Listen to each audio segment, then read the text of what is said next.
तो दोस्तों आज मैं अपनी ड्राइविंग एक्सपीरियंस के बारे में बात करना चाहता हूँ। सो देखिए, ये गाड़ी मैंने ऑलमोस्ट 9 डेज़ चलाई है और बाय एंड लार्ज मैं कम्प्लीटली सेटिस्फाइड हूँ इसके ड्राइविंग एक्सपीरियंस से। जो मैंने पहले सोचा था इस गाड़ी के बारे में, जैसा ये होगा ये एग्जैक्टली वैसे ही निकला। और इनफैक्ट मैं तो कहूँगा कि मेरे एक्सपेक्टेशंस को इस गाड़ी ने एक्सीड किया है। मतलब जितना मैंने सोचा था उससे बेटर गाड़ी निकली है। और सबसे पहले मैं स्टीयरिंग व्हील की बात करता हूँ। इसकी जो स्टीयरिंग व्हील है वो आप जानते ही हैं कि ये इलेक्ट्रॉनिक नहीं है, ये हाइड्रोलिक है।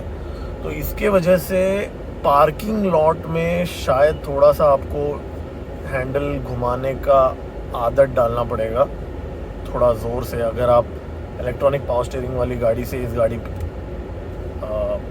अपग्रेड कर रहे हैं तो।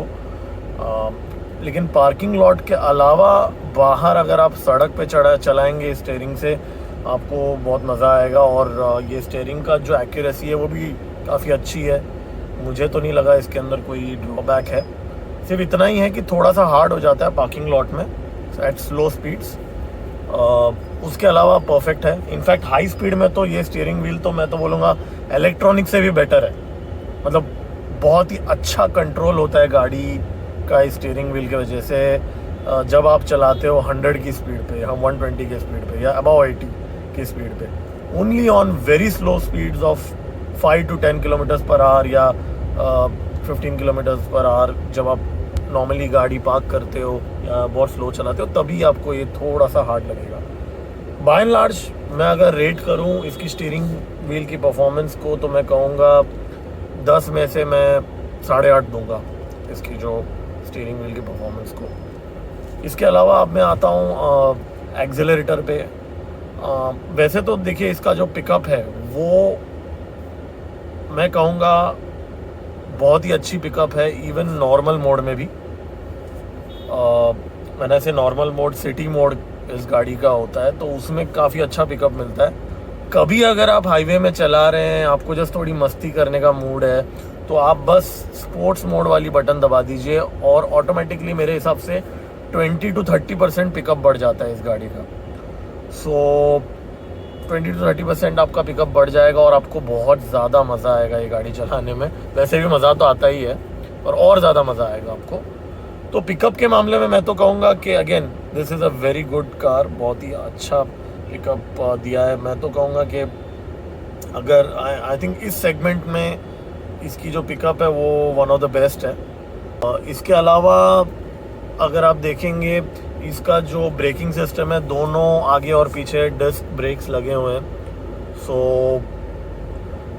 ब्रेकिंग में भी कोई प्रॉब्लम नहीं आती। इनफैक्ट मैं तो कहता हूँ कि आई डोंट नो, इससे बेटर ब्रेकिंग सिस्टम किसी भी गाड़ी में इस सेगमेंट में हो ही नहीं सकती, क्योंकि this is the best. I mean आगे पीछे दोनों जगह पे डिस्क दिया हुआ है और मुझे कभी भी कोई प्रॉब्लम नहीं आई ब्रेकिंग में। कितने भी हाई स्पीड में आप चला रहे हो, सडनली आपको ब्रेक करना है, ऐसा झटके से भी नहीं रुकता, ये ग्रेजुअली रुकता है, लेकिन एक ज़बरदस्त पकड़ है इस गाड़ी का रोड के ऊपर।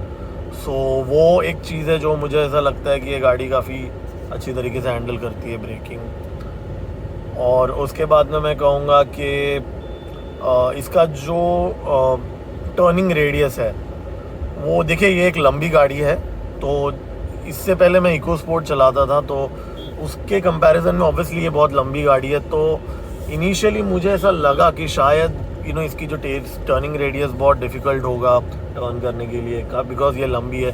बट कुछ दिन चलाने के बाद मुझे इस गाड़ी की आदत पड़ गई और आज मैं बोल सकता हूँ कि इसका जो टर्निंग रेडियस है, इवन ट्रैफिक में भी अगर मुझे एक क्विक यू टर्न लेना हो छोटी सड़कों पे, तो मैं कहूँगा कि इसकी जो टर्निंग रेडियस है इसके साइज़ के हिसाब से काफ़ी अच्छी है। क्योंकि नॉर्मली मैंने एक्चुअली XUV500 भी चलाई है और कुछ लंबी गाड़ियाँ मैंने बहुत ज़्यादा तो नहीं चलाई है। एक XUV500 चलाई है और मैंने इनोवा चलाई है। तो उन दोनों गाड़ियों की कंपैरिजन में तो मैं कहूँगा कि इसकी जो टर्निंग रेडियस है वो इधर बेटर है या उतनी ही है, या उससे उनसे मेरे ख्याल से थोड़ा सा बेटर है इसकी जो टर्निंग रेडियस है। उसके अलावा मैं आपको कहूँगा कि in terms of driving overall driving experience में कहूँ तो बहुत ही स्मूथ गाड़ी है। यस, ये डीजल वेरिएंट में ही आती है, लेकिन वैसे मैं इससे पहले इको स्पोर्ट पेट्रोल चलाता था, पेट्रोल ऑटोमेटिक चलाता था, तो मेरे लिए मैं लाइफ में फ़र्स्ट टाइम एक डीजल गाड़ी चला रहा हूँ। और इनिशियली मैं काफ़ी स्केप्टिकल था एक डीजल गाड़ी ख़रीदने के लिए, बट ये गाड़ी चलाने के बाद मैं जस्ट रियलाइज़ कर रहा हूँ कि in terms of noise, in terms of vibration, in terms of जो राइड क्वालिटी, मुझे कहीं पे भी ऐसा नहीं लगा कि ये डीजल है, इसके लिए थोड़ा सा लेस डिज़ायरेबल ड्राइविंग एक्सपीरियंस, ऐसा मुझे बिल्कुल भी नहीं लगा। ऑन द कॉन्ट्रेरी, इनफैक्ट मैं तो हाई स्पीड्स में ये गाड़ी तो इतनी स्मूथ है कि मैंने तो मतलब अपने लाइफ में मैंने तो इससे स्मूदेस्ट गाड़ी चलाई नहीं है। मैं ये इसलिए नहीं कह रहा हूँ कि मैंने ये गाड़ी ख़रीदी हुई है, बट बाद में आप मेरे वीडियोस में देखेंगे मैंने इसको क्रिटिसाइज़ भी किया है कुछ चीज़ों को, तो मैं जेन्युइनली बोलूँगा कि ये one of the smoothest drives है जो मैंने ली है। और बिल्कुल भी इस गाड़ी के रिफाइनमेंट में, वाइब्रेशन में कोई कमी नहीं है। It's as good as any other top of the line car, if not better, और I think it is better in with respect to some of the other cars in this 18 to 25 lakh segment। तो उसमें भी मैं बोलूँगा मुझे कोई complaint नहीं आई अभी तक। बाकी जो मिरर वगैरह जो है, इसकी जो पोजीशनिंग है, साइज़ है, वो भी मुझे काफ़ी कोई तकलीफ़ नहीं हुई अभी तक। चाहे वो मेरी जो ऊपर वाली मिरर हो या राइट और लेफ़्ट वाली हो, विजिबिलिटी काफ़ी अच्छी है पीछे। इनफैक्ट मैं कहता हूँ कि शायद हैरियर से इसकी जो पीछे की जो विजिबिलिटी है वो थोड़ी बेटर है, क्योंकि इसका जो थोड़ा सा मुझे ऐसा लग रहा है कि पीछे का जो साइड है थोड़ा सा ऊपर दिया हुआ है, उसके वजह से थोड़ी सी पीछे की विजिबिलिटी भी इसकी अच्छी है। बाकी मैं बाय द वे कुछ हफ्तों बाद मैं इसका फ्रंट पार्किंग सेंसर भी लगवाने वाला हूँ। बाय डिफ़ॉल्ट नहीं आता है इसमें फ्रंट पार्किंग सेंसर, सिर्फ पीछे का रिवर्स कैमरा और रिवर्स पार्किंग सेंसर दी गई है एज ऑफ नाउ, बट मैं कुछ हफ्तों में फ्रंट पार्किंग सेंसर भी लगवाने वाला हूँ। एज ऑफ नाउ मुझे शोरूम वालों ने कहा है कि इसकी जो फ्रंट पार्किंग सेंसर है वो अभी अवेलेबल नहीं है, तो मुझे रुकना पड़ेगा कुछ हफ्तों तक। तो देखते हैं, मैं आपको अपडेट करूंगा जब मुझे मिलता है इसका फ्रंट पार्किंग सेंसर। और अदरवाइज़ अगर मैं कहूँगा हाई स्पीड स्टेबिलिटी बहुत ज़्यादा बेहतर है। इनफैक्ट मैं कहूँगा कि ये गाड़ी हाई स्पीड में चलाने के लिए ही बनी है।